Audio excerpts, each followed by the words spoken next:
here's the deal with trauma, and it's kind of an interesting thing, because when you're traumatized, some threat or some danger or some condition in your outer world, through your senses, is changing how you feel in your inner world.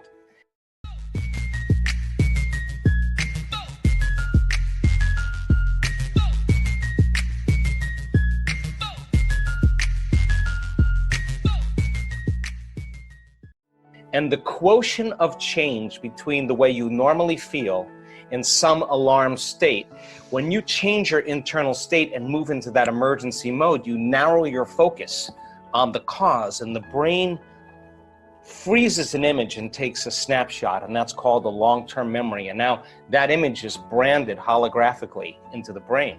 So then we remember experiences better because we can remember how they feel, and that memory then changes the person's biology.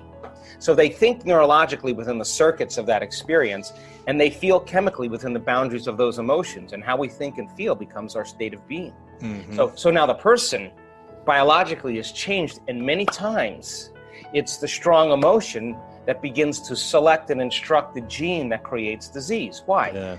Because if the environment signals the gene, and that's the truth, that's epigenetics, and the end product of an experience in the environment is an emotion, the emotion that you feel from that event is literally selecting the gene for you to begin to change. And the genes make proteins. And so the person, if it's strong enough, begins to wear their trauma, not just in their brain.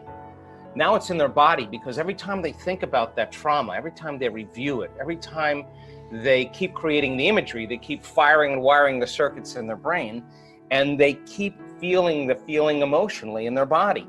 And their body is so objective that it's believing it's living in the same past experience 50 to 100 times a day. And all you need is a stimulus and a response, an image and an emotion, a thought and a feeling, and you're conditioning the body into the past. Well, you're conditioning the brain and body into the past. So then you asked, is it possible then that people can heal that quickly in 1 week? Yeah, because what if they create an inner event that carries an amplitude of gratitude or joy or freedom, break through from the chains of the past?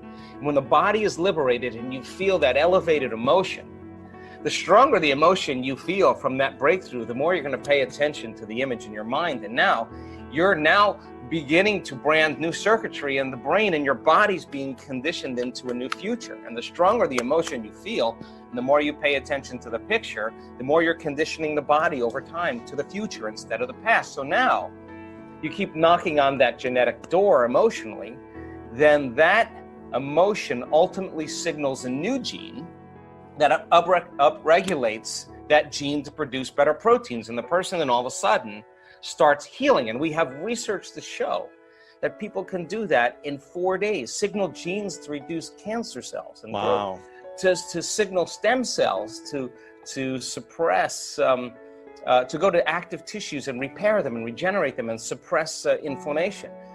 We have research to show that you could change the number of brain cells you have just by doing this properly. And well, you come with a lot of genes, and they're just a library of potentials. They're just a storehouse of information, of possibilities. So then you got to get the right signal, the right lock into the key that begins to select and instruct genes that cause genes to make different proteins. And you can regulate so many different genes, the same genes, you can regulate them differently. So when they upregulate, they start producing really healthy and robust proteins. And that's enzymes, that's tissue, that's structure, that's function, that's hormones. It's immunoglobulins. When they downregulate because of some alarm, when there's not a lot of energy for long-term building projects, well, then you keep doing that, then the body starts producing cheaper proteins. It's a different signal. It's not a time for growth. And so now to answer your other question, then it makes sense then that if you have been if you had experience of trauma, say, for example, and it's created the feeling of fear, and your fear is that it could happen again. And you don't know this, but every time you think about that future, that possible worst case scenario, and you feel the emotion, you're conditioning your body to become the mind subconsciously of anxiety. So now, all you need now is some cue in your outer environment that says it's unsafe, that there's damage there, that you're a victim, something's bigger than you that could have an effect on you. Well, now that feeling of fear is going to cause you to think thoughts equal to it. So the person then no longer needs the environment to feel that fear. They just have the thought about that condition now.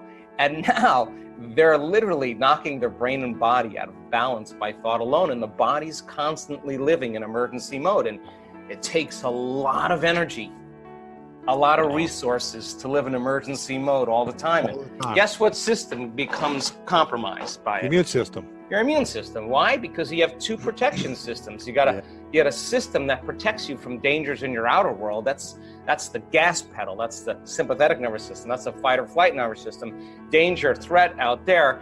Use all the energy because you gotta survive. And when you survive, you got to take care of your body. So so now that system can work really well short term. It doesn't work really well if you keep it on all the time. Because if you're mobilizing all that energy for some threat in your outer world, there's no energy in your inner world for growth and repair. There's no energy for long-term building projects. And energy leaves the brain and it leaves the heart and it moves into these lower centers because now you're tapping the body's resources because there is an emergency. But whether the emergency is real or imagined, whether your anger is valid or justified or not, that you're tapping the body's very energy to heal by doing this. And the immune system says, well, we're part of really the other nervous system. We're the brake. We're the clutch. We need to get into relaxation. We need to get back into balance again. And when we do, then we'll metabolize. Then we'll assimilate. We'll reproduce. We'll excrete properly. Mm-hmm. So now you got this kind of battle between the gas pedal and the brake. And the immune system says, hey, listen, if there's foreign agents, if there's viruses, bacteria, molds, funguses, listen, we don't have a whole lot of energy here to deal with them because we're fighting this war out there. There's no homeland security. So they shut down certain receptors in the immune system. They shut down function of those lymphocytes, those white blood cells that are your inner army of protection. And it takes a lot of energy to fight a virus and a bacteria. But if there's no energy, hey, listen, it takes energy to raise the body's temperature. Where do you think that comes from? That's part of that branch called the autonomic nervous system. And the sympathetic, the gas pedal, is part of it. And the parasympathetic is the clutch, is part of that autonomic nervous system. And it's a check and balance. But so you stay in emergency for an extended period of time. And now you're exposed to some antigen or some external substance, some foreign agent, and there's no energy to deal with it, then you are victim to your environment, because every time you react to your environment and you say that person, that circumstance is controlling the way I feel and the way I think, if something outside of you is controlling your feelings and thoughts, then it makes you a victim to your environment. So then, so you will be more victimized, or you could be more of a victim to other things in your environment. People don't understand this consciously because it's a program subconsciously. So now, if you begin to strengthen your inner environment now, this is where our work comes in, because we have research to show that when you place your attention right here in your heart, this center right here, this is the beginning of our divinity. This is our center of oneness, our wholeness. This is where we begin to feel love, gratitude, compassion, kindness, care, freedom, joy. It's all these elevated emotions that are heartfelt emotions. That our research shows that when you begin to teach people how to open this center, and you teach them a formula on how to practice it, that if they did that for 4 days, that they would begin to strengthen their immune system by 50%. And now let me tell you why. Because in the center is your heart, but what most people don't know, there's another gland in there called the thymus gland. Thyme leaf, it's named after the thyme leaf. And the thymus gland has two functions. It has an endocrinological function. It makes growth hormone. That's our youth center. And it makes strong immune chemicals, and it has an immunological function. So when you're living by stress and your heart is racing and you're stepping on the gas and the brake at the same time because you can't run, you can't fight, you can't hide, and you got the gas in the clutch going, energy is going to leave the heart and it's going to the adrenal center, and you're going to cause contraction in the arteries in your heart, and this center will shut down from blood flow. And so there's no energy in the heart. So you teach a person then how to begin to open the center and to start feeling elevated emotions through their heart. And you teach them how to switch or convert from the sympathetic nervous system to the parasympathetic nervous system. Well, all of a sudden now, this thymus gland, which normally shrinks with age, starting at puberty, the fountain of youth now, all of a sudden begins to get new blood flow. And there's new hormones that are signaled, like oxytocin and vasopressin, and all these different chemicals called nitric oxide and endothelial-derived relaxing factor, and the arteries in the heart begin to swell with energy and blood flow, and this center switches on, and now it says, man, this feels good, and this is a time for us to really get back into balance, and really let's strengthen our inner world now.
And now all of a sudden, this thymus gland begins to make thymosin, which is an important agent that begins to make T cells. And T cells have little receptors on them called T cell receptors. And when those T cell receptors are robust and strong, those cells make proteins, and they make what's called antibodies or immunoglobulins. And these little Y-shaped proteins block the receptors coming from the virus that are trying to attack the white blood cells. They have a shield, and now they're immune to the virus and its attack with its receptor. Wow. And it can literally begin to inject it with these immunoglobulins, primarily immunoglobulin A. And that begins to cause the virus to not survive. Wow. And then that white blood cell will pass another white blood cell and pass on the memory to it, so it already knows what's coming. So now, all of a sudden, you're making these immunoglobulins, and now your inner world now can combat anything that's a foreign agent. I hope you loved this amazing and inspiring speech by Joe Dispenza. I'm sure you'll be motivated to apply this advice to your life and find the courage to start making changes to step into your desired future. It's all about you. We are continuing with our daily practice of completing the inspiring quotes. In the previous video we were looking for 2 words of Dr. Joe Dispenza's quote.